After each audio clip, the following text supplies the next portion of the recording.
இன்னைக்கு வாரத்துல முதலாவது நாள் திங்கட்கிழமை. பொதுவாவே வாரத்துல முதலாவது நாள் அப்படின்னு சொன்னா இலங்கையில பரபரப்பான பல சம்பவங்கள், கைது நடவடிக்கைகளா இருக்கட்டும், நீதிமன்ற நடவடிக்கைகளா இருக்கட்டும், கொஞ்சம் பரபரப்பாவே இருக்கும்.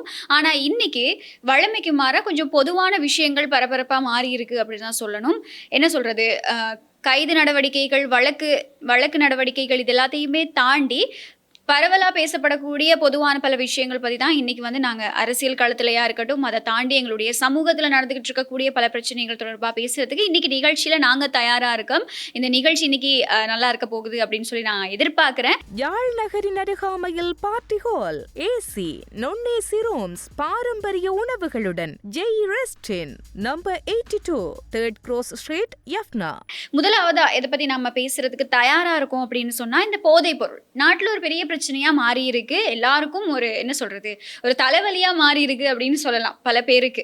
இந்த போதைப் பொருள் பயன்பாட்டை ஒழிக்கிறதுக்கு அரசாங்கம் என்னென்ன பண்ண முடியுமோ அதெல்லாம் பண்ணிக்கிட்டு இருக்காங்க. அந்த வகையில இந்த போதைப் பொருளால ஈட்டப்படக்கூடிய சட்டவிரோதமான பணம், இந்த பணத்தை அங்க இங்க பரிமாறுறதுக்கு உதவி செய்யற வங்கிகளோட உயர் அதிகாரிகள் மேலையும் இப்போ சட்டம் பாய ஆரம்பிச்சிருக்கு அப்படிங்கிற ஒரு தகவல் வெளியாகி இருக்கு.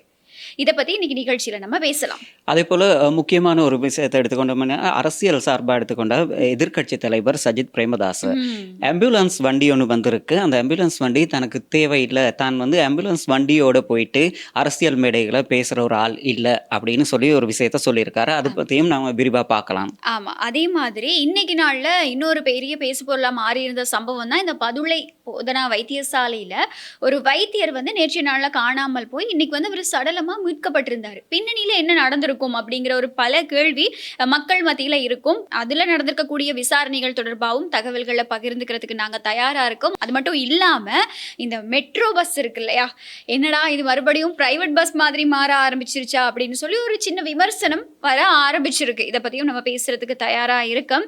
அதே போல சுரேஷ் சலே சம்பந்தமா கொஞ்ச நாளா எந்த விதமான தகவலும் வராம இருந்துச்சு. இப்ப திருப்பி ஒருக்கா அவரும் ஒரு தலைப்பு செய்தியா மாறிக்கொண்டிருக்கிறாரு. அதாவது அவருடைய தாயார் இப்போ ஒரு லெட்டர் அனுப்பியிருக்கிறாங்க ஜனாதிபதிக்கு. அதுக்கு முதல்ல அவருடைய மனைவி ஒரு லெட்டர் அனுப்பியிருந்தாங்க. இவ்வாறான பல சுவாரஸ்யமான சம்பவங்கள் இருக்கு. சரி, நிகழ்ச்சிக்குள்ள போவோம். ஆமா, நம்ம லேட் பண்ணாம நிகழ்ச்சிக்குள்ள போயிடலாம். முதலாவதா இந்த போதைப் பொருள் பணம். எங்களுக்கு தெரியும், அண்மையில கைதாகி இலங்கைக்கு அழைத்து வரப்பட்ட ஷிரான் பாசிக்.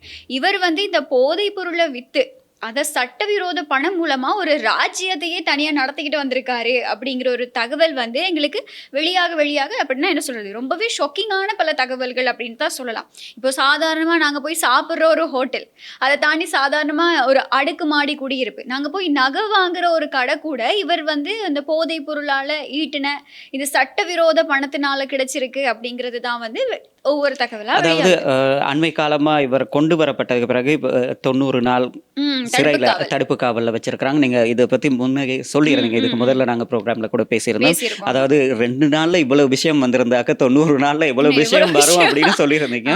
அப்போ அதே மாதிரி தான் இப்ப பார்க்கையில ஒவ்வொரு நாளும் இவர் தொடர்பா பல்வேறுபட்ட தகவல்கள் வருது. அதுக்கு முதல்ல போன கிழமை நாங்க நேரம் பேசியிருந்தோம் பியூமி ஹன்சமாலி தொடர்பா. அந்த நிகழ்வு அப்படி இருக்கு. ரஞ்சன் ராமநாயக்க பத்தியும் சொல்லியிருக்கிறாரு. அதாவது அவருடைய ஃபிலிம் இண்டஸ்ட்ரிக்கு பணம் இந்த பணம் தான் கருப்பு பணம் விளையாக்கப்பட்டிருக்கு அப்படின்னு சொல்லி. அதுக்கப்புறம் இன்னொரு முக்கியமான விஷயம் கனுஷியா, அந்த சந்திமால் ஜெயசிங் அப்படின்னு சொல்லி ஒரு சிகை அலங்கார உறுப்பினர் இருக்கிறாரு. அவரோட கூட அந்த ராயல் பார்ட்டி அப்படின்னு சொல்லி அவர் ஒரு சாதாரணமாக ஒரு தொலைக்காட்சி நிறுவனத்தில், தனியார் தொலைக்காட்சி நிறுவனத்தில் ஒரு மேக்கப் ஆர்டிஸ்டா வந்தவர். இப்போ கோடிக்கணக்கான பணம் உள்ள ஒருவராக இருக்கிறார். ஒரு பெரிய ஒரு மாடல் ஷோ மாதிரி இருக்கும். ஆமா, மாடல் ஷோ. அது ராயல் பர்த்டே பார்ட்டி அப்படின்னு தான் சொல்றாங்க. அப்படி அதுக்கப்புறம் இன்னொரு ரெஸ்டாரண்ட் சம்பந்தமா கூட தகவல் வெளியாகி இருக்குது. இதெல்லாம் ஒரு முக்கியமான இதா, இந்த நபர் இவ்வளவு செயலை செஞ்சிருக்காரா அப்படின்னு சொல்லி ஒரு கேள்வி வார அளவுக்கு இவ்வளவு பணம் சேர்த்திருக்காரு எப்படி. அதே போல சாதாரண ஒரு மேக்கப் ஆர்டிஸ்டா, அதே போல பியூமி ஹன்சமாலி அவங்கள எடுத்துக்கொண்டா ஒரு சாதாரண நடிகையா வந்தாங்க. இப்ப என்னடான்னு பார்த்தாக்க இங்க இருந்து திடீர்னு இவ்வளவு. ஆமா, அதே மாதிரி இன்னொரு விஷயம் என்ன அப்படின்னு சொன்னா, இந்த ஷிரான் பாசிக்கை பத்தி பேசும்போது இன்னைக்கு நாள்ல வெளியாக இருந்த தகவல், முக்கியமான தகவல் என்ன அப்படின்னு சொன்னா, இந்த அவருக்கு ஒரு முக்கியமான ஒரு டியூஷன் ஆசிரியர் சப்போர்ட் பண்ணியிருக்காங்க. அவங்க இப்போ நாட்டுல இல்ல. அதாவது அவர் ஒரு நபர், அவர் நாட்டுல இல்ல. அவர் இப்போ தலைமறைவாகி வெளிநாட்டுல இருக்காரு. அதாவது தாய்லாந்துக்கு தப்பி போயிருக்கிறதா ஒரு தகவல் வந்திருக்கு. ஆமா, அண்மையில அவங்களுடைய மனைவியும் கூட தலைமறைவாகி நாட்டுல இருந்து தப்பிச்சு போயிருக்காங்க அப்படின்னா ஒரு ஃபுல் சப்போர்ட் அவங்க தான் கொடுத்துருக்காங்க அப்படிங்கிற ஒரு விஷயம் தான் வெளியாகி இருக்கு. இப்போ இன்னைக்கு நாள்ல விசாரணையில தெரிய வந்திருக்கு என்ன அப்படின்னா, இந்த டியூஷன் ஆசிரியர் அப்படிங்கிறவர் வந்து ஒரு பேப்பரையும் லீக் பண்ணியிருக்காரு நிறைய சந்தர்ப்பங்கள்ல. அப்படின்னா அந்த முக்கியமான எக்ஸாம்ஸ் வரும்போது இதுல பேப்பர் லீக்கேஜ் கூட நடந்திருக்கு இவர் மூலமா. அப்ப அவர் வந்து கொஞ்சம் நோட்டடான ஒரு டீச்சர் தான் அப்படின்னு சொல்லலாம். இப்ப அவர் நாட்டுல இல்ல, அவரை தேடி. அதாவது முக்கியமா ஒரு தகவல் வெளியாகி இருந்தது, இவர் வந்து உயர் கல்வி கற்ற ஒரு ஆசிரியர் கிடையாது அப்படின்னு சொல்லி. அதாவது கிரேட் 6, அதாவது 6ஆம் தரத்துல இருந்து 9ஆம் தரம் வரைக்குமான மாணவர்களுக்கு தான் இவர் கற்பிச்சிருக்கிறாரு. அப்படி இருந்த ஒருத்தர் என்ன பண்ணியிருக்காரு அப்படின்னு சொன்னாக்க, இவர் வந்து பல வருஷங்களா பரீட்சை திணைக்களத்துக்குள்ள ஊடுருவி எப்படியோ அந்த பேப்பரை வாங்கிடுறாராம். வாங்கி 18 கொஸ்டின் வந்து இவர் வந்து கரெக்டா அவருடைய அந்த மாடல் பேப்பர் இருக்கலாம், அந்த மாடல் பேப்பர்ல சேர்த்து மாணவர்களுக்கு தந்துருவாராம். ஆனா அந்த 18 கேள்வியும் ஸ்டார் வைஸ் பண்ணியிருப்பாராம். இதுதான் அந்த கேள்வி அப்படின்னு சொல்லி. ஃபேமஸ் ஆகிறதுக்கு ரீசன் என்னன்னா, சரி இவர் கொடுக்குற அந்த மாடல் பேப்பர்ல இவர்கிட்ட போய் படிக்கும் போது எக்ஸாக்டா அதே கொஸ்டின்ஸ் அங்க இருக்கும் அப்படிங்கிற மாதிரியான ஒரு சில விஷயங்கள் தான். எது எப்படி இருந்தாலும் இப்ப அவரையும் தேடிக்கிட்டு இருக்காங்க அப்படிங்கறதான். இப்போ இந்த வரிசையில வந்தோம் அப்படின்னு சொன்னா, இப்ப இந்த பண பரிமாற்றம் நடக்கிறதுக்கு சரி ஒவ்வொரு அடிமட்டத்துல இருந்து நம்ம வருவோம் அப்படின்னு சொன்னா, ஸ்டெப் பை ஸ்டெப்பா வருவோமா இருந்தா, இதுக்கு வந்து இந்த கருப்பு பணத்தை வெள்ளையா மாத்துறவங்க, அந்த கருப்பு பணம் இங்க வர்றதுக்கு உதவி செஞ்சவங்க, அப்ப ஒவ்வொரு ப்ரொசஸ் இருக்கு இல்லையா. இப்போ இந்த சட்ட நடவடிக்கைகள் யார் மேல தீவிரப்படுத்தப்பட்டிருக்கு அப்படின்னு கேட்டீங்கன்னா, போதைப் பொருள் கடத்தல்காரர்களோட பண பரிவர்த்தனைகளை பேங்க் மூலமா மேற்கொள்றதுக்கு வசதிகளை வழங்கி கொடுத்த முன்னணி வங்கிகள் சில வங்கிகளோட உயர் அதிகாரிகளை குறி வச்சு இந்த கைது செய்யறதுக்கான நடவடிக்கைகள் தீவிரப்படுத்தப்பட்டிருக்கு அப்படிங்கிற ஒரு தகவல் இன்னைக்கு நாள்ல வெளியாகி. அதாவது ஆரம்ப கட்ட நடவடிக்கை ஏற்கனவே நடந்துருச்சு. 4 மேனேஜர்ஸ் வங்கி முகாமையாளர்கள் 4 பேரை கைது செஞ்சிருந்தாங்க. அது போதைப் பொருள்னு லேட்டா தான் தெரிய வந்துச்சு. அதுக்கப்புறம் தான் ஒவ்வொரு விசாரணைகள்ல தான் தெரிய வந்துச்சு. இந்த மாதிரி இந்த இன்னும் இவங்க 4 பேரா இல்லாட்டி இது ஒரு நெட்வொர்க்கா, எவ்வளவு நாளா இந்த சம்பவங்கள் எல்லாம் நடந்துகிட்டு இருக்கு அப்படிங்கிற மாதிரியான தகவல்களை கண்டறியறதுக்கான விசாரணைகள் முன்னெடுக்கப்பட்டிருக்கிறது மட்டும் இல்லாம இவங்களை வந்து கைது செய்யறதுக்கான நடவடிக்கைகளும் எடுக்கப்பட்டிருக்கு அப்படின்னு தான் சொல்லப்படுது. இப்போ வெளிநாட்டுல பதுங்கி இருக்கக்கூடிய நிலையில தலைமறைவாகி இருந்து நாட்டுல குற்ற செயலை செய்யக்கூடிய பல பேரை வந்து இன்னும் வெகு சீக்கிரமாவே நாட்டுக்கு அழைச்சிட்டு வரதுக்கு பல நடவடிக்கைகள் மேற்கொள்ளப்பட்டு இருக்கு. எங்களுக்கு தெரியும் இந்த பஸ் லலித் அப்படின்னு சொல்லப்படக்கூடிய ஒரு நபர் ரொம்பவே முக்கியமான ஒரு பாதாள உலக குழு உறுப்பினர் அப்படின்னு சொல்லப்படுது. அவரையும் வந்து இலங்கைக்கு அழைத்துட்டு வரதுக்கான என்ன சொல்றது நடவடிக்கைகள் மேற்கொள்ளப்பட்டு இருக்கு. அதே மாதிரி இப்போ நாளைய தினம் வந்து இன்னொரு நபரும் வந்து கூட்டிட்டு வர போறதா வந்து தகவல்கள் வெளியாகி இருந்தது. இதெல்லாம் வந்து இப்போ சிஐடியோட என்ன சொல்றது அடுத்த கட்ட சட்ட நடவடிக்கைகள் இதுக்கு எப்படி இருக்க போகுது அப்படிங்கறதுதான். இது எப்படி இருந்தாலும் நாட்டில இருந்து போதைப் பொருள் ஒழிக்கிறதுக்கான என்ன முயற்சிகளை மேற்கொள்ள முடியுமோ அது எல்லாத்தையுமே வந்து அரசாங்கம் மேற்கொண்டு. அதாவது இந்த போதைப் பொருள் சம்பந்தமாகவும் இந்த பாதாள கோஸ்டினர் சம்பந்தமாகவும் பல்வேறுபட்ட தகவல்கள் வெளியாகி இருந்த நிலையில அண்மை காலமா 4 பேரை குறி வச்சு 4 பேர் கைது செய்யப்பட போறோம் அப்படின்னு சொல்லி கூட ஒரு தகவல் வந்துருந்துச்சு. அப்ப அதுல ஒரு ஆள் ஒரு பெண்மணி அப்படின்னு கூட சொல்லியிருந்தாங்க. அதாவது வர்த்தக பெண்மணி, வர்த்தகர்கள் 4 பேரை தான் கைது செய்ய போறாங்க. அதுல முக்கியமான ஒரு ஆள் ஒரு பெண்மணி அப்படின்னு. அப்ப எல்லாரும் நினைச்சாங்க பியூமி ஹன்சமாலி தான் அந்த பெண்மணி அப்படின்னு சொல்லி. அவங்க கிடையாது. துபாயில இருக்கிற ஒரு பாரிய அளவிலான வர்த்தக வியாபார நடவடிக்கைகளை ஈடுபட்டிருக்க ஒரு பெண் உள்ளிட்ட 4 பேரை கைது செய்ய போறாங்க. அந்த இதோட தான் இவங்க கூட டச் ஆகியிருக்கிறாங்க அப்படின்னு ஒரு கதை வெளியாகியிருக்கு. அதே போல் தொடர்ந்து இந்த போதைப் பொருள் சம்பந்தமான விஷயங்கள் வெளிவந்துக்கிட்டே இருக்கு. அதே போல் கைது நடவடிக்கைகள் கூட மேற்கொள்ளப்பட்டு வருது. இதே நேரத்தில் ஒரு முக்கியமான விஷயம் என்னன்னு சொன்னால், பலஞ்சேன சிறைச்சாலை உங்களுக்கு தெரிஞ்சிருக்கும். அண்மையில் அந்த நீர்கொழும்பு சைடில் இருந்த கலவரம் நடந்தது. அந்த சிறைச்சாலைக்கு நேற்று வந்து ஆனந்த் விஜயபால அமைச்சர் போயிருக்கிறார், பொதுமக்கள் பாதுகாப்பு அமைச்சர்.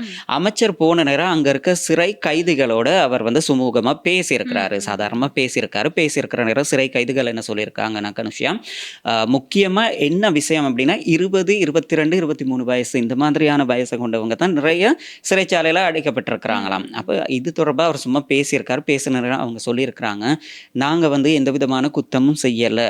சில நேரம் எங்களை கைது செய்ய வந்த அந்த சந்தர்ப்பத்தில் போலீஸாரோட வாக்குவாதம். ஆ, இப்போ உங்களை கைது செய்ய வந்துட்டாங்க வாய் அப்படின்னு தர்க்கம். சொல்லுங்க, வாய் தாக்கம் அந்த மாதிரி பிரச்சனைகள் வந்துருந்தானே.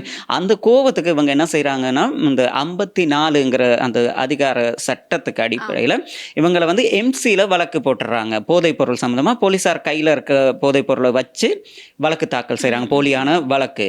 அப்போ அமைச்சர் நேத்து கண்டிப்பா ஒரு மீட்டிங் எடுத்து அந்த சந்தர்ப்பத்திலேயே அவர் இது தொடர்பா செயற்பட்டிருக்கிறார். ஒரு 660 போலீஸ் ஸ்டேஷன்ல இருக்கிற உயர் அதிகாரிகளோட பேச்சுவார்த்தை நடத்தியிருக்கிறாரு. அந்த ஸ்டேஷனுக்கு சொந்தமான ஓஐசி இருக்கிறாரல்ல, ஆமா. அவருக்கும் இந்த நடவடிக்கையை யாரு செய்றாங்களோ, இப்ப நீங்க தான் அந்த பொறுப்பு அதிகாரின்னு சொல்லுங்களேன். இப்ப நம்ம கொட்டையனான்னு சொல்லுங்க, கொட்டையனா ஓஐசி நீங்க தான் பொறுப்பு அதிகாரியா இருக்கீங்க, உங்களுக்கு கீழே தானே அவங்க இருப்பாங்க. அவ்வாறான அவங்களுக்கும் என்ன சொல்லியிருக்காரு அப்படின்னா, இனிமேல் இப்படி பொய்யான வழக்கு போலியான வழக்கு தாக்கல் செஞ்சீங்கன்னா நீங்க 1 கிராம் 2 கிராம் 10 கிராமோ அப்படின்னு ஒரு கணக்கு போடுவீங்க தானே, அந்த தொகையை கொண்டு உங்களுக்கே திருப்பி கேஸ் போடுவோம் அப்படின்னு சொல்லியிருக்காரு. அது உண்மைக்குமே வரவேற்கத்தக்க கூடிய ஒரு விஷயம். ஏன்னாக்கா முக்கியமா பாத்தீங்கன்னாக்கா இன்னொரு விஷயத்த சொல்லியிருக்காரு. என்னன்னாக்கா இப்ப அரசாங்கத்து வரி செலவால தான் இவங்களை சிறைச்சாலையில அடைக்கப்பட்டதுக்கு பிறகு அவங்கள வழி நடத்துறாங்க தானே, அவங்களுக்கு சாப்பாடு தண்ணியோ ஏதோ தேவையோ. அப்ப இன்னொரு முக்கியமான வேண்டுகோள் அப்படின்னா, அந்த நபர் இருக்க அந்த பொறுப்பதிகாரியோ அந்த அதிகாரிகள் இருக்கிறாங்க தானே, அவங்களோட சம்பளத்துல அந்த செலவை எடுத்துக்க போறோம் அப்படின்னு கூட. அப்ப அப்படியான ஒரு இது உண்மைக்குமே நல்லா. அப்படியா இருந்தா இந்த போதைப் பொருள் தொடர்பா போலியாக கைது செய்யப்படும் விஷயங்கள் வந்து குறைச்சிக்கல. சிறைச்சாலைகள் வந்து இந்த நெருக்கடிக்குள்ளாகாது. இன்னொரு பக்கம் எடுத்துக்கிட்டோம் அப்படின்னு சொன்னா, அதை தாண்டி இந்த ஆனந்த விஜயபாலவா இருக்கட்டும், பொதுமக்கள் பாதுகாப்பு அமைச்சர் ஆனந்த விஜயபால, அதை தாண்டி நீதி அமைச்சர் ஹர்ஷன் நானாயக்கார, இவங்க 2 பேருக்கும் வந்து ஜனாதிபதி அனுர்குமார் திசாநாயக் அவர்கள் மூலமா ஒரு முக்கியமான பணிப்புரை விடுக்கப்பட்டிருக்கு. அதுதான், நீங்க சிறைச்சாலைக்கு நேரடியா விஜயம் செய்யுங்க.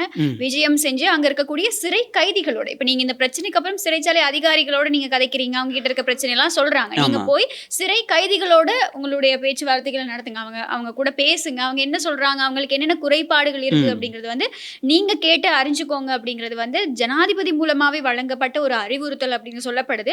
அதுக்கேற்ற விதத்துல தான் அவங்க வந்து இந்த செயற்பாடுகளை கொண்டு போறாங்க. எங்களுக்கு தெரியும், இதுக்கு முன்னாடி ஒரு தடவை வந்து ஹர்ஷன நானாயக்கர் அவர்கள் வந்து ஒரு சிறைச்சாலைக்கு விசிட் பண்ணி அங்க பார்த்திருந்தாரு. இப்போ நேற்றைய நாள்ல ஆனந்த விஜயபால் அவர்கள் போயிருக்காங்க. இந்த மாதிரி இந்த ஒரு விஷயமுமே வந்து ரொம்பவே பாராட்டக்கூடிய ஒரு விஷயமா தான் இந்த இடத்துல பார்க்கப்படுது. இப்போ நம்ம இந்த சம்பவம் இருக்கும்போது இன்னைக்கு நாள்ல பேசப்பட்ட இன்னொரு முக்கியமான சம்பவம் என்ன அப்படின்னு சொன்னா, இந்த பதுளை போதனா வைத்தியசாலையில இருந்த மயக்க மருந்து நிபுணர் அப்படின்னு சொல்லலாம், அவர் வந்து சடலமா மீட்கப்பட்ட ஒரு விஷயம் நடந்திருந்தது.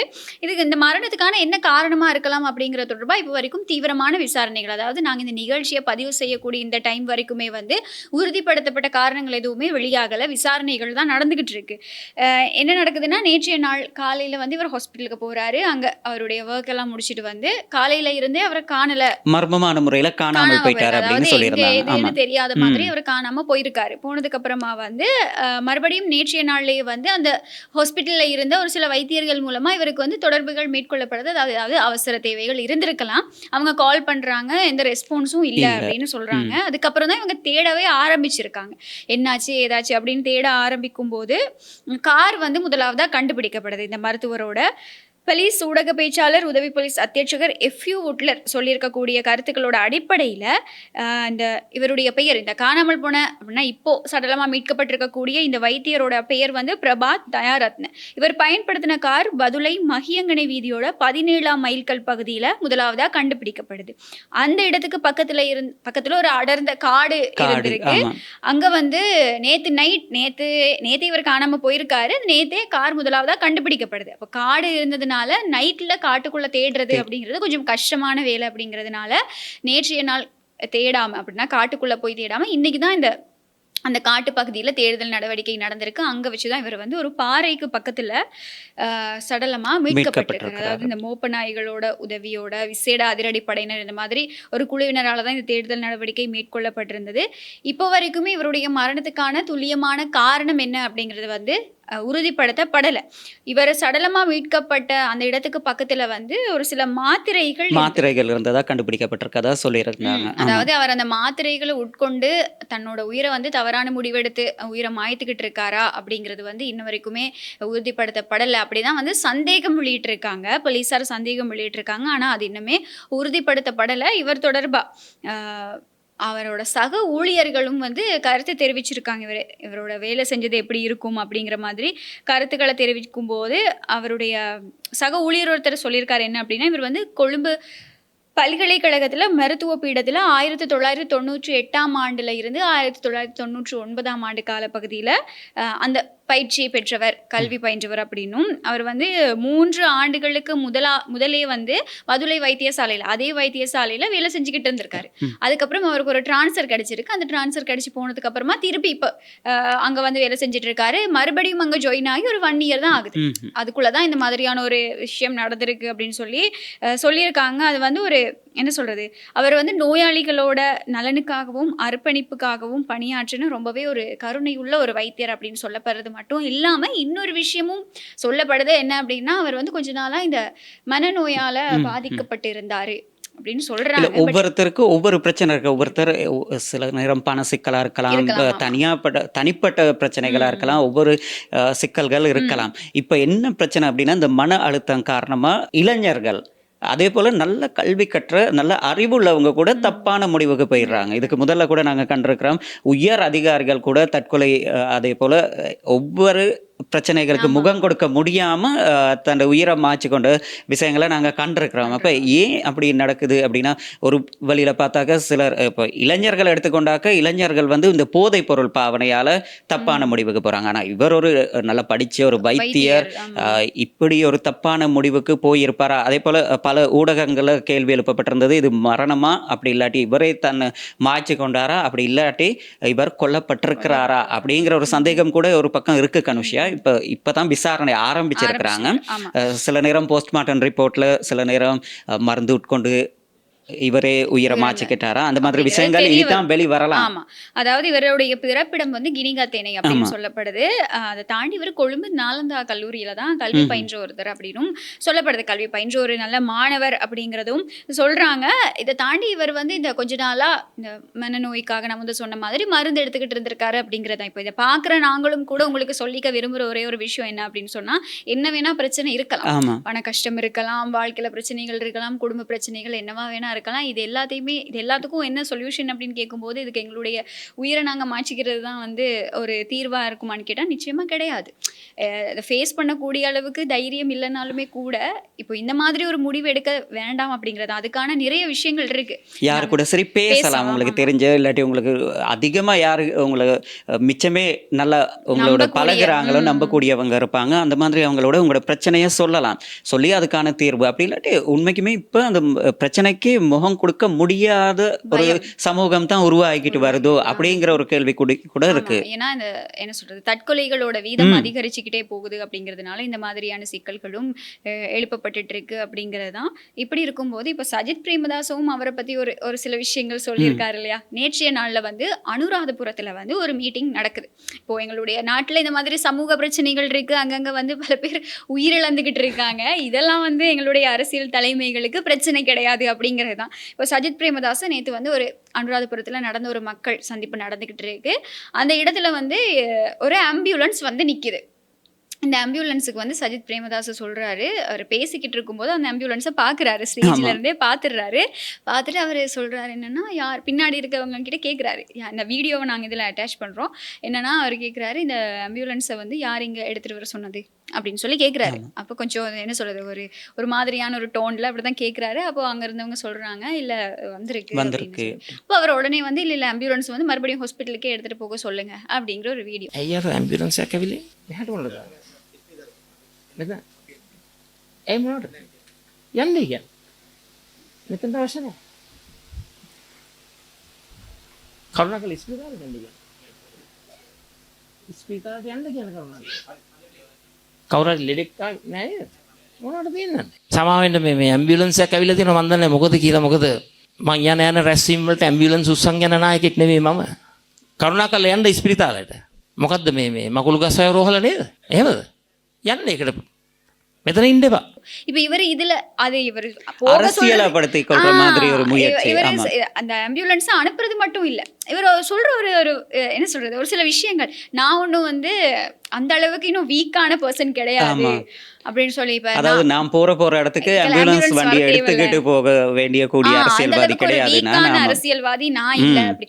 இப்ப இதுல இருந்து உங்களோட அரசியல் நீங்க எப்படி அரசியல் பண்ணுவீங்கன்னு விளங்குதா, இல்லாட்டி நீங்க வந்து மக்களை பத்தி எந்த அளவுக்கு யோசிக்கிறீங்க அப்படிங்கிறது விளங்குதா? இப்ப உங்களை வந்து இந்த ChatGPT-ய பார்த்து தான் நீங்க வந்து பாராளுமன்றத்திலே ஸ்பீச் பண்ணுவீங்கன்னு சொன்ன விமர்சனம் பொய் இல்லை அப்படிங்கிற மாதிரி தான் அவர் ஆமா. நடந்துக்கிறாரு ஆமா. இல்லையா? இப்போ இந்த ஒரு மக்கள் சந்திப்புல ஒரு ஆம்புலன்ஸ் அப்படிங்கிறது எதுக்கு அப்படிங்கிறது சாதாரணமான ஒருத்தங்களுக்கு தெரியும். தெரியும். இப்ப அது வந்து ஒரு எப்படி சொல்றது, ஒரு அரசியல்வாதிக்கு எதுவும்னா தான் அந்த ஆம்புலன்ஸ்ல போகணுமா? இல்லையே. அந்த மக்கள் சந்திப்பு அப்படின்னு சொல்லும்போது அங்க அதிகளவானவங்க வருவாங்க. சரி, அவங்களுக்கு அங்க வர்றவங்களுக்கு அதுல ஏதாவது சஜித் பிரேமதாசுக்குன்னு இல்ல அந்த இல்ல, ambulance. ஆமா. அங்க வர்றவங்களுக்கும் கூட ஏதாவது ஆகலாம், திடீர்னு மயங்கி விழலாம், அப்படிலாம் அதாவது ஏதாவது நோய்கள் ஏற்பாட்டாளர்கள் வந்து ரொம்ப யோசிச்சிருக்கிறாங்க. மக்களுக்கு ஏதோ ஒரு பிரச்சனை வந்தாலும் ஆயிரக்கணக்கான மக்கள் வந்திருக்கலாம். வந்திருக்காங்க. அங்கன ஒரு ஆள் அவசரமா சுகையினம் இல்லாம போயிருக்கலாம். அந்த நேரம் ஹாஸ்பிட்டலுக்கு கொண்டு போக தேவைப்படும் தானே. அதுக்காக தான் அன்னைக்கு ஒரு ஆம்புலன்ஸ் ஆமா. வைக்கப்படுது. அதை தாண்டி உங்களுக்கு எதுவும்னா உங்களை கூட்டிக்கிட்டு போறதுக்காகவோ உங்களுக்கும் தான் அது சாதாரணமா எல்லா மனுஷங்களுக்கும் நீங்க வந்து ஒரு அரசியல்வாதின்னு சொன்னோடனே உங்களை காப்பாத்துறதுக்காக நாங்க வந்து ஆம்புலன்ஸ் அங்க கொண்டு வந்தோம் அப்படிங்கிறது கிடையாது. இதுவே அங்க யாருக்காவது ஏதாவது ஆகியிருப்போம் அப்படின்னு வச்சுக்கொள்ளும். இப்போ உங்களுடைய கருத்து ஒரு பக்கம் இருக்க, அங்க வந்திருக்கவங்களுக்கு ஏதாவது ஒண்ணு ஆகிருச்சு. அப்படி ஆனதுக்கு அப்புறம் இன்னைக்கு வந்து ஒரு ஆம்புலன்ஸ் கூட இல்லையே அப்படின்னு நாங்க ஏற்பாட்டாளர்களை தான் குறை சொல்றோம். ஆமா. அப்ப அவங்க வந்து அதை நிவர்த்தி செஞ்சுக்கணுங்கிறதுக்காக அன்னைக்கு அப்படி ஒரு விஷயத்த கொண்டு வராங்க. இந்த ஒரு என்ன சொல்றது, ஒரு காமன் சென்ஸ், இந்த ஒரு சாதாரண அறிவு கூட இல்லாம ஒரு மேடையில 10 பேருக்கு முன்னாடி நீங்க இப்படி கதைக்கிறீங்கன்னா உங்ககிட்ட நாட்டை என்ன மாதிரி ஒப்படைச்சா என்ன மாதிரி இருக்கும்? ஆமா, இப்போ எல்லாரும் சொல்றாங்க இல்லையா, நாடு வந்து எதிர்வரும் நாட்கள்ல வங்குரோத்து நிலைமைக்கு போயிடும். ஆமா. இப்ப வங்குரோத்து நிலைமைக்கு போகுதுன்னா நிச்சயமா எதிர்க்கட்சி தலைவரா இருக்க நீங்க தான் நாட்டை பொறுப்பெடுக்கணும். அப்போ உங்களுடைய உடல் நலமும் எங்களுக்கு முக்கியம் தான், எல்லாமே இல்ல இதுக்கு கூட அந்த வங்குரோத்து நிலைக்கு போன நேரம் சஜித் பிரேமதாஸ் எதிர்க்கட்சி தலைவர், அந்த நேரம் எதிர்க்கட்சி தலைவரா இருந்தாரா என்னமோ தெரியல, அவர்கிட்ட கேட்கப்பட்டது. எதிர்க்கட்சி தலைவர் தான். ஆமா, எதிர்க்கட்சி தலைவர் தான். ரணில் விக்ரமசிங்க ஆட்சியை பொறுப்பு ஏற்கிறதுக்கு முதல்ல கோட்டாபய ராஜபக்ச ஜனாதிபதி காலகட்டத்துல அவர் நாடு விட்டு போயிட்டாரு. அடுத்து எதிர்க்கட்சி தலைவர் பொறுப்பேற்கணும். சரியா பார்த்தா அவர்தான் பொறுப்பேற்கணும். ஆனா அவர் வந்து அந்த நேரம் இல்ல, நான் மக்கள் ஆட்சியில தான் வருவேன் அப்படின்னு சொல்லிக்கிட்டு இருந்தாரு. அதாவது தனக்கு தெரியும் தன்னால முடியாது அப்படிங்கிறது. இப்போ என்னதான் பார்லிமெண்ட்ல இப்படி உயிரை கொடுத்து எவ்வளோ பேசினாலும் நீங்க வந்து இந்த மாதிரி சொல்லக்கூடிய ஒரு 2 விஷயம், ஒரு வருஷத்துக்கு ஒரு கண்டென்ட் கொடுத்துட்டு போயிடுவாரு அப்படிங்கிற மாதிரி இப்படி ஒரு விஷயத்த சொல்லிட்டு போறதுனால இனி என்னன்னு மக்கள் மத்தியில ஒரு நம்பிக்கை உருவாகும். இப்போ யாருமே வந்து அன்னைக்கு ஒரு ஆம்புலன்ஸ் வச்சு நீங்க ரொம்ப வீக்கான ஒரு அரசியல்வாதி அப்படிங்கறத சொல்றதுக்கு முன் வரல. அன்னைக்கு என்ன நடக்கும், ஒரு முன்னாயத்துக்காக அது அன்னைக்கு கொண்டு வரப்பட்டிருக்கு. இன்னைக்கு நாள் இது கொஞ்சம் பெரிய ஒரு விமர்சனமா போய்கிட்டு இருக்கு. எங்களுக்கு தெரியும், எங்களுடைய நாட்டை தாண்டி தமிழ்நாட்டுல ஒரு சம்பவம் நடந்தது. இப்போ நாங்கள் உதாரணமா சொல்லுவோமா இருந்தா, எங்களுக்கு எல்லாருக்கும் புரியுற மாதிரி ஒரு உதாரணம் கொண்டு வரணும் மாதிரி தான் இந்த கரூர் சம்பவம். இப்போ முதலமைச்சர் விஜய்க்கு வந்து ஒரு கரை படிந்த ஒரு சம்பவம் கரூர் சம்பவம். அவரை விமர்சிக்கிறவங்க எல்லாமே டக்குன்னு முதலாவதா சொல்றது, கரூர்ல அவ்வளவு பேர் உயிரிழந்திருந்த டைம் நீங்க எங்க போனீங்க, என்ன பண்ணீங்க அப்படின்னு. அப்போ அங்கனைக்கு அப்படி ஒரு சம்பவம் நடக்குது. இதுக்கு இந்த மாதிரியான முன்னாயத்தங்கள் இல்லாததும் ஒழுங்கான பாதுகாப்பு நெறிமுறைகள் கடைபிடிக்கப்படாததும் தான் முக்கியமான காரணமா அமைஞ்சிருந்தது. அவ்வளவு உயிர்கள் வந்து பறி போயிருந்தது. இப்ப நான் சொல்லல அதே இங்க நடக்கும்னு நான் சொல்ல வரல, அந்த மாதிரியான சம்பவங்கள் இங்க நடக்காம இருக்கணும் அப்படிங்கிறதுக்கு தான் இந்த மாதிரியான விஷயங்கள். அதை தாண்டி எங்களுக்கு தெரியும், நாட்டுல எங்க எப்ப துப்பாக்கி சூட்டு சம்பவங்கள் நடக்கும் அப்படின்னு தெரியாது. எங்களுடைய பாதுகாப்பு எங்க கையை மீறி போயிருக்கு இப்ப எங்களோட இந்த நாம வாழ்ந்துகிட்டு இருக்க இந்த டைம்ல. அப்போ இப்படி இருக்கும்போது நீங்க வந்து மக்களை பிரதிநிதித்துவப்படுத்தி எதிர்க்கட்சி தலைவரா பார்லிமெண்ட்ல இருக்கீங்க, இலங்கையோட எதிர்க்கட்சி தலைவர். நீங்க இந்த மாதிரி பொறுப்பில்லாத கருத்துக்களை தெரிவிக்கிறது அப்படிங்கிறது வந்து எந்த அளவுக்கு மக்களால் ஏற்றுக்கொள்ள முடியும் அப்படின்னு தெரியல. இந்த விமர்சனங்களும் சரியா தான் இருக்கு எனக்கு தெரிஞ்சு. இப்போ கொஞ்சம் சுயநலமா பேசிட்டாரோ, இது என்ன சொல்றது, எதுக்காக அப்படிங்கிறத கூட யோசிக்காம பேசிட்டாரோ அப்படிங்கிற மாதிரியான விமர்சனங்கள் தான் முன்வைக்கப்பட்டு இருக்கு. என்ன செய்ய இலங்கையோட, அதாவது நாட்டுல ஜனாதிபதி இருக்கிறாங்க தானே, இப்ப இதுக்கு முதல்ல இருந்த ஜனாதிபதிமார்கள் கூட தான் எங்கேயாச்சும் ஒரு இப்படியான ஒரு அரசியல் மீட்டிங் அந்த மாதிரி ஒரு இடத்துக்கு போனாக்க ஆம்புலன்ஸ் ஒன்று கட்டாயம் ஆம்புலன்ஸ் வரும். அதே போல தீயணைப்பு படையினர் வந்திருப்பாங்க. அந்த மாதிரியான ஏற்பாடுகள் செய்யப்பட்டிருக்கும். ஆனால் அவங்களே குறி வச்சு அப்படின்னு இல்லை, கொஞ்சம் ஸ்பெஷலாக இருந்திருக்கும் அவங்களுக்கு. ஆனால் இப்படியான நர்சஸ் கொண்டு வந்து வச்சிருப்பாங்க, டாக்டர்ஸ்மார் ஆல்ரெடி வச்சிருப்பாங்க, மொபைல் மெடிக்கல் சர்வீசஸ் மாதிரி எல்லாம் இருக்கும். அதெல்லாம் வச்சிருப்பாங்க. அப்ப இவர் நினைச்சிட்டாரோ, ஐயோ என்ன இலக்கு வச்சுதான் இப்படி அப்படின்னு சொல்லி. அவங்களுக்கு அதை தவிர்க்க முடியாது. ஏன்னா அவங்க அரசியல் ரீதியா நாட்டின் தலைமை பொறுப்புல இருக்கிறாங்க. சில நேரம் அவங்களோட பாதுகாப்பு கூட, நாங்க இதுக்கு முதல்ல கூட இதை பத்தி பேசியிருந்தோம். இப்ப ஜனாதிபதி அன்ருகுமார திசாநாயக்க பொது வெளியிடங்கள்ல போய் பாதுகாப்பு இல்லாம போறாரு. அப்ப நாங்க கூட அதை சுட்டி காட்டியிருந்தோம், அப்படி இல்லாம இப்படி இருக்கணும் அப்படின்னு. சில இடங்கள்ல கனுஷா அவருக்கு கூட அதை தடுக்க முடியாது. அதுக்கப்புறம் அவருக்கு ஏதாச்சும் ஒரு பிரச்சனை நடந்ததுக்கு பிறகு இந்த பாதுகாப்பு அதிகாரிகள் தான் பொறுப்பு குற்றம் சாட்டப்படுவாங்க. அதோட அவங்க அதுக்கான பொறுப்பை ஏற்றுக்கொள்ள வேண்டிய கட்டாயம், அவ்வாறான சந்தர்ப்பங்கள் இருக்கு. அதே மாதிரி இவர் எதிர்க்கட்சி தலைவர், இவர் இருக்கிறாரு, இவருக்கே ஒரு சம்பவம் நடந்து அந்த இடத்துல அன்னைக்கு தேவையான உதவிகள் இல்லாமையோ, இப்படி ஒரு ஆம்புலன்ஸோ அப்படி இல்லாட்டி ஒரு டாக்டரோ அப்படி இல்லாட்டி, அது கூட எதிர்க்கட்சியினர் அரசியல் மாற்றத்துக்கு ஒரு பெரிய இதா எடுத்துக்கொள்வாங்க. அதான் சொல்றது. இப்போ நீங்க எதிர்க்கட்சி தலைவரா சஜித் பிரேமதாச இல்லாம இன்னைக்கு வேறொருத்தர் இருந்திருந்தாலுமே கூட இந்த மாதிரியான ஒரு விஷயங்கள் தான் நடைமுறைக்கு வந்திருக்கும் அப்படிங்கிறது தான். இதெல்லாம் பார்க்கும்போதுதான் எங்களுடைய நாட்டில் இருக்கக்கூடிய எதிர்க்கட்சிகள்ல ஒரு சில அரசியல்வாதிகள் எப்படி இத்தனை வருஷமா அரசியல்ல இருக்காங்க அப்படிங்கிற ஒரு சில கேள்விகள் கேட்க தோணுது அப்படின்னு சொல்லலாம். சரி, இங்க இவர் இப்படிதான் அப்படின்னு சொன்னா, இன்னொரு பக்கம் நாமல் ராஜபக்ஷ கூப்பிடுறாங்க ஸ்டேஜுக்கு. எப்படின்னா 2029 ஜனாதிபதி. இப்ப எனக்கு ஒரு நிமிஷம் சரி, நாங்க 2029 தான் இருக்கமா அப்படிங்கிற மாதிரி ஃபீல் ஆகுது அந்த வீடியோ பார்க்கும்போது. ஏன்னா அதுல ஹோஸ்ட் பண்றவங்க அப்படிதான் ஹோஸ்ட் பண்ணி அவரை மேடைக்கு அழைக்கிறாங்க. நிறைவேற்று அதிகாரம் கொண்ட ஜனாதிபதி அப்படின்னு அறிவிக்கிறாங்க. நீங்க பாத்தீங்களா அந்த வீடியோ? பார்த்து அதை பார்க்கும்போது நீங்கெல்லாம் தனியா ஒரு உலகத்துல வாழ்ந்துகிட்டு இருக்கீங்களா அப்படிங்கிற மாதிரி இருந்துச்சு. தெரியல, 2029 ஜனாதிபதி சொல்லுவாங்க அந்த மேனிஃபெஸ்ட் பண்றது அப்படின்னு ஒன்று சொல்லுவாங்க. அப்படின்னா நம்ம எதுவா மாறணுமோ அதை பத்தி நம்ம யோசிக்கும் போது, அதை நம்ம அது உண்மையான ஒரு விஷயம், அதை பத்தி நம்ம யோசிக்கும் போது, அதை நாங்க பழக்கப்படுத்தி கொள்ளும் போது நாங்க நிச்சயமா அது எங்களுக்கானதா இருந்தா அது எங்களுக்கு நடக்கும். அப்படி ஒருவேளை இவங்கெல்லாம் அந்த ப்ராசஸ்ல இறங்கிட்டாங்களான்னு தெரியாது. அதுக்கு 10 பேர் கைத்தட்ட, ஒரு சில பேர் அதை ஆரவாரப்படுத்த அப்படின்னு சொல்லி இப்படி எதிர்வரும் 29 ஜனாதிபதி ஆகிறதுக்கு முயற்சிக்கிறாரு அப்படின்னாலே பரவாயில்ல. இது என்னடானா 10வது நிறைவேற்று அதிகாரம் கொண்ட ஜனாதிபதி நாமல் ராஜபக்ஷ அப்படின்னு தான் இது ஸ்டேஜுக்கே கூப்பிடுறாங்க.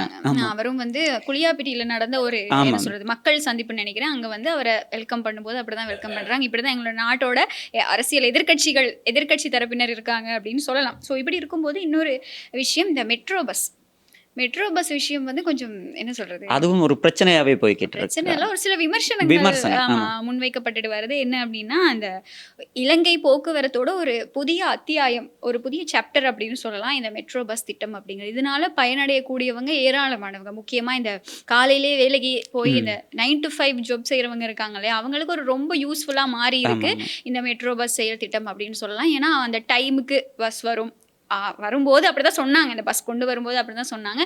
நீங்க ஒரு ஆப் இருக்கு, மொபைல் ஆப் இருக்கு, அந்த ஆப்ல நீங்க பார்க்கலாம் எப்படி பஸ் என்ன டைம் வரும், பஸ் இப்போ எங்க இருக்கு, அதெல்லாமே நீங்க பார்க்கலாம். ஸோ அது உங்களுக்கு ரொம்ப யூஸ்ஃபுல்லா இருக்கும் அப்படின்னு. இப்போ எப்படி மாறிச்சு அப்படின்னா, இப்போ வீடியோ சோஷியல் மீடியாவில் அதிக அளவில் பகிரப்பட்டு வருது. என்னென்னா, இந்த மெட்ரோ பஸ்ஸில் சாதாரணமாக ஒரு ப்ரைவேட் பஸ்ஸில் நாங்கள் முதல்ல ஒரு குற்றச்சாட்டாக எப்படி சொல்லுவோம், இடமே இல்லைனாலும் அதில் எந்த அளவுக்கு ஆக்களை போட முடியுமோ அந்த அளவுக்கு ஆக்களை ஏற்றிக்கிட்டு தான் அந்த க்ரௌடை ஃபுல் பண்ணிட்டு தான் ப்ரைவேட் பஸ் போகும். அதுதான் எங்களோட நாட்டில் இருக்க ப்ரைவேட் பஸ்ஸோட என்ன சொல்கிறது ஒரு நடைமுறை அப்படின்னு சொல்லலாம். அதே மாதிரி இப்போ மெட்ரோ பஸ்ஸோட நிலைமையும் மாறி இருக்கு. ஃபுல்லாக அவ்வளோ கூட்டத்தை ஏற்றிக்கிட்டு அந்த பஸ்ஸு போகிறது அப்படிங்கிறது இப்போ கொஞ்சம் மக்கள் மத்தியில் விமர்சனமாக மாறி இருக்கு அப்படி தான் சொல்லணும். மக்களோட பயணத்தை இந்த மெட்ரோ பஸ் எளிதாக்கி இருக்கா அப்படி இல்லைன்னா பழைய பிரச்சனைகள் மறுபடியும் வருதா அப்படின்னு கேட்டிங்கன்னா, மக்கள் மத்தியில் இல்லை, பழைய பிரச்சனைகளுக்கு நாங்கள் முகம் கொடுக்க வேண்டியதாக இருக்குது அப்படிங்கிற மாதிரியான கருத்துக்கள் தான் இருக்குது. ஏன்னா முதல்ல இவங்க இந்த திட்டத்தை அறிமுகப்படுத்தும் போது இவங்களோட திட்டம் ரொம்ப கிளியரா இருந்துச்சு. இதுதான் நடக்கும், இப்படிதான் நடக்க போகுது அப்படின்னு ரொம்ப கிளியரா இருந்துச்சு. அந்த என்ன சொல்றது, கொழும்புக்குள்ள வரக்கூடிய இந்த தனியார் வாகனங்கள், வெளி மாவட்டங்கள்ல இருந்து கொழும்புக்குள்ள வரக்கூடிய இந்த தனியார் வாகனங்களை நாங்க குறைக்க போறோம். போக்குவரத்து நெரிசல் கம்மி பண்ணுங்க. நீங்க உங்களுடைய பர்சனல் வெஹிக்கிளை வீட்டுல விட்டுட்டு நீங்க இந்த மெட்ரோ பஸ்ல பயணிக்கலாம் அப்படின்னு. ஆனா இப்போ இந்த பஸ் போற விதத்தை பார்த்தா இல்ல எனக்கு என்னோட வாகனமே ஓகே தான் அப்படிங்கிற மாதிரி மக்கள் ஃபீல் பண்றாங்க. ஏன்னா ரொம்ப கூட்டத்திலையும் அந்த முக்கியமாக சொல்லணும்னா இந்த காலை வேலையிலையும் கூட ஈவினிங் ஆஃப் ஆகி போகிற அந்த டைம்லையும் கூட சன நெரிசல் இந்த பஸ்ஸில் வந்து அதிகமாக இருக்குது. இதுக்கு முக்கியமான ஒரு சில காரணங்கள் என்ன அப்படின்னு சொன்னால், இந்த பஸ் வந்து போதாமல் இருக்குது. அது ஒரு பிரச்சனையாக பார்க்கப்படுது. இந்த மெட்ரோ பஸ் கொண்டு வந்துட்டீங்க, ஆனால் ஒரு குறிப்பிட்ட அளவு தான் கொண்டு வரப்பட்டிருக்கு. இன்னும் 104 பஸ் கொண்டு வர போகிறாங்க அப்படின்னு சொல்கிறாங்க. ஆனால் இப்போ இருக்கிற பஸ் வந்து போதாமல் இருக்குது மக்கள் பயன்பாட்டுக்கு அப்படிங்கிறது தான் இதில் வந்து கொண்டு வரக்கூடிய முக்கியமான விமர்சனமாக இருக்குது. அதாவது இன்னொரு முக்கியமான விஷயம் என்ன அப்படின்னு சொன்னால், இலங்கை போக்குவரத்து சபை சிடிபி அப்படின்னு நாங்கள் சொல்லுவோம். இப்போ வந்து எஸ்எல்டிபி அப்படிங்கிறாங்க. அப்போ இந்த சிடிபி பஸ் அப்படின்னாலே மக்கள் மத்தியில், அதாவது கிராமத்துப்புறத்துக்கு நல்ல ஒரு சர்வீஸ் இருக்கு சிடிபியில். பிரைவேட்ஸ் இல்லாத சந்தர்ப்பங்களில் சிடிபி பஸ் தான் டைமுக்கு இருக்கும். அது அப்படி, அதாவது நைட்டாக இருந்தால் கூட கடைசியாக போகிற சிடிபி பஸ் அப்படி இருக்கும்.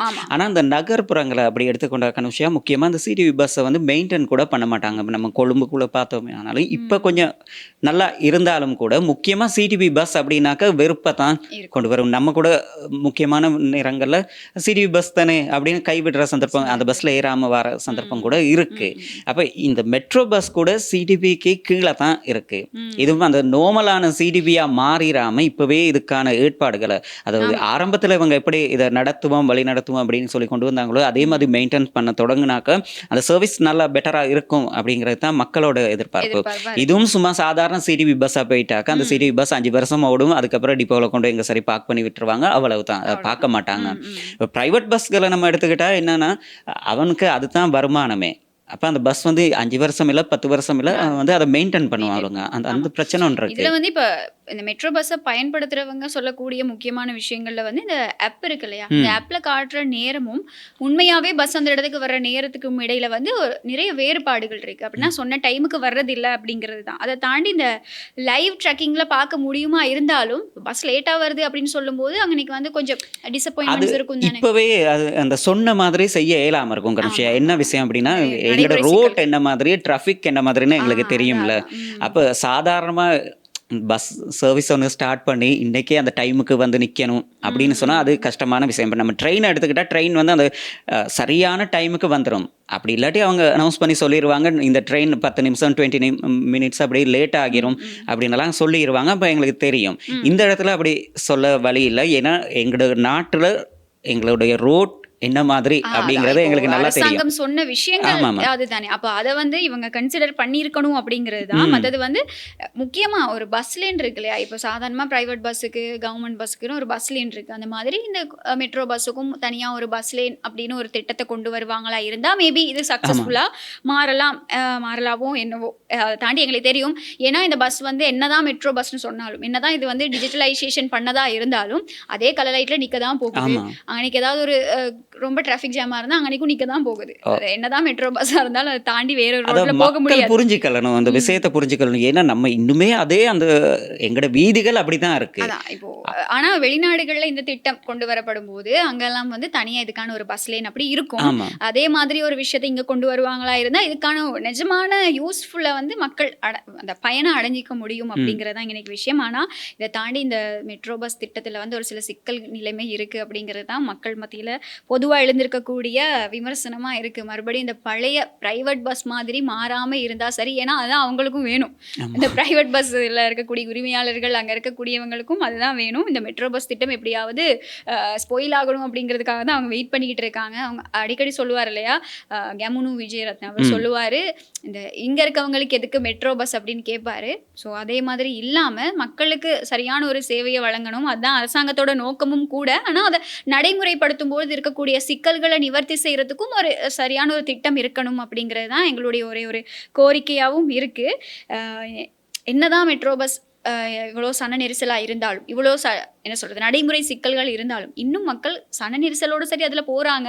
காரணம் என்னென்னா இந்த பழைய பஸ்ஸில் இருக்கக்கூடிய இந்த போட்டி, என்ன சொல்கிறது டைமிங் பிரச்சனை, கூட்ட நெரிசல் பிரச்சனை, ஒழுங்காக இந்த டிக்கெட் கொடுத்து பேலன்ஸ் கொடுக்காது, அப்படி இப்படின்னு நிறைய சொல்லலாம். அதை தாண்டி இப்போ ஒரு அவசரமாக போகணுமா இருந்தால் 10-15 நிமிஷம் ஒரு ஸ்டாப்பில் வந்து ஸ்டாப் பண்ணிக்கிட்டு இருப்பாங்க. ஏன் இவ்வளோ நேரம் ஸ்டாப் பண்ணிக்கிட்டு இருக்கீங்கன்னு சொல்லி நீங்கள் அந்த பஸ் டிரைவர்கிட்டயோ கண்டக்டர்கிட்டயோ கேட்டிங்கன்னா நீங்கள் பஸ்ஸை விட்டு வெளியில் போயிடணும். அவ்வளோதான். அந்த அளவுக்கு ஒரு வாக்குவாதம் நடந்து நிறைய சம்பவங்கள் பதிவாகும். ஸோ இப்படி இருக்கும்போது இதனால தான் மக்கள் வந்து அதிகமாக இந்த மெட்ரோ பஸ்ஸை வரவேற்கிறாங்க.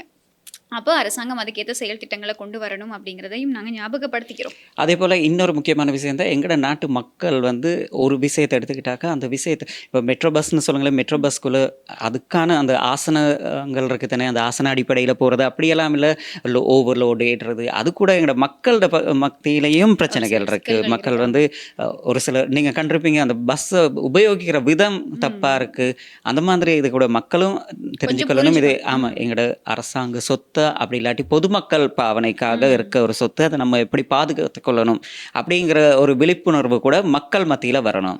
அப்பதான் வந்து எந்த ஒரு முன்னேற்றமா கருதப்படும் அப்படிங்கிறது தான். ஸோ இன்னைக்கு நாளில் இந்த மாதிரியான செய்திகள் சம்பவங்கள் தான் பதிவாகி இருக்கு. ஸோ இன்னைக்கு நிகழ்ச்சியில் நாங்கள் கொண்டு வந்த தகவல்கள் எல்லாமே உங்களுக்கு வந்து பயனுடையதாக இருந்திருக்கும் அப்படின்னு சொல்லி நாங்கள் எதிர்பார்க்குறோம். இதை தாண்டி இந்த சம்பவங்கள் தொடர்பாக உங்களுடைய கருத்துக்கள் என்ன, எங்களுடைய நிகழ்ச்சி தொடர்பாக உங்களோட கருத்துக்கள் என்ன அப்படிங்கிறத வந்து நீங்கள் வந்து நிச்சயமாக சொல்லுங்கள். உங்களுடைய கருத்துக்களை நாங்கள் வரவேற்கிறோம். இதே மாதிரி நாளைய தினமும் வந்து எங்களுடைய நிகழ்ச்சி மூலமாக உங்களை சந்திக்கிறதுக்கு நாங்கள் தயாராக இருக்கோம்.